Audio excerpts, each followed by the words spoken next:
Okay, mga kasimanwa, iya kita sa office aton nga leso MPS no. We have this afternoon aton nga deputy si Police Lieutenant Soyla Hilario. Mga yo abi kita update kay may masubo nga balita kay nga natabo may respondihan aton nga leso PNP sang ka aksidente. Nano bagara self accident or may kabanggaan etc. Nano rong investigation na ma'am. Good afternoon.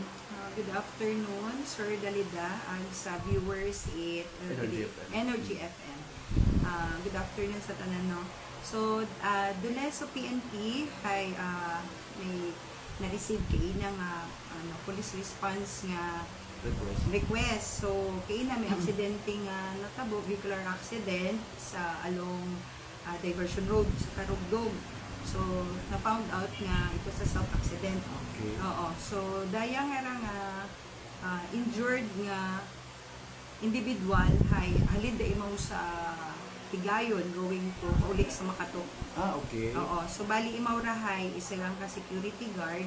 Siguro ato lang imaw i-ano sa alias lang na Okay. si Rex. So, Okay. so along while the travel imaw going sa Makato hay na-notice it mga nakakita it insidente na wa man imaw kasuglang, wa man imaw it kasunod kay parang going to imaw sa kilid.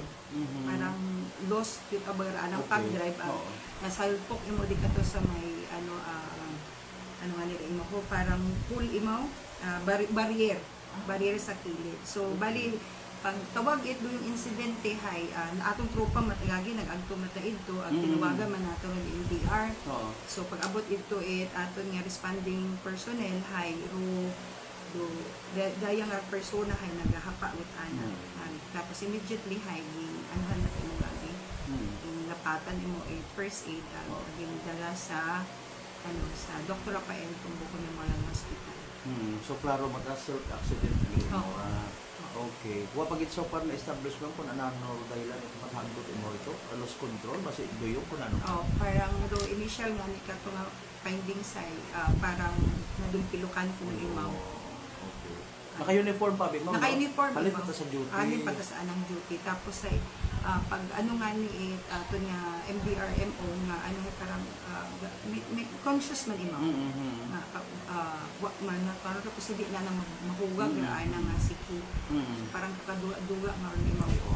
Naka-helmet kaya imam ma'am pag abot. May helmet pati imaw. Masukso. Helmet pati masukso. Okay. May info kita ma'am sa social media nag-viral lut abi man daya marang incident ang ginapatihan nga nabalian it siki. Oo. Most likely hire ana ding siki hay nito the full jutatan. So kung tan-awon ni mo bukod normal nga makatong position so most likely may fracture gid siguro. Pag may man ato tan wa imong angka sa motor. Okay. May dapat kaya ma'am sa area nga idugang pa sa images para man nga bisan pa paano madugang pag ito pagig nga alert ito sa mga motorista or advice na lang kami siguro nato na usually abi ay ina-advisean mo kita gara no kung hilom or naduyog hanggat maaari hindi gid aray mag-drive sa Liso PNP ma'am ano rumayan.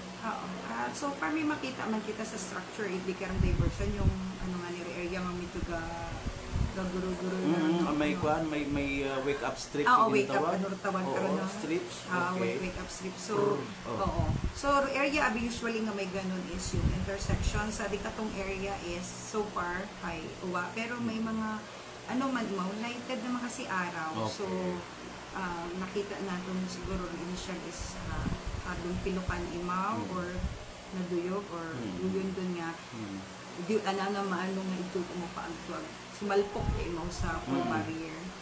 Ano nga mga personal belongings ma'am? Actually hay sa ano backpack ng cellphone hay na gather matakaina ang tapos ay turn over sa anong member of the family nga nagsunod sa police station.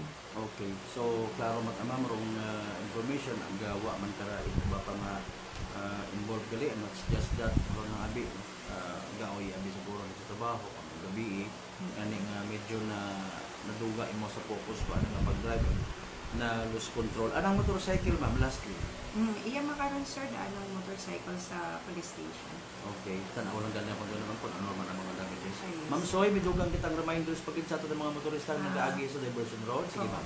So man siguro no ay aton din nga gina-remind aton yung mga riders in nga aside sa nga dubling ingat kita kay siguro kung may mga ginabatsyag kita nga something nga gaoy or nadumpilupan or naduyog lang kita ay try anay kitang magpundo for a while mag-rest. So, and then follow gid kita it mga signages and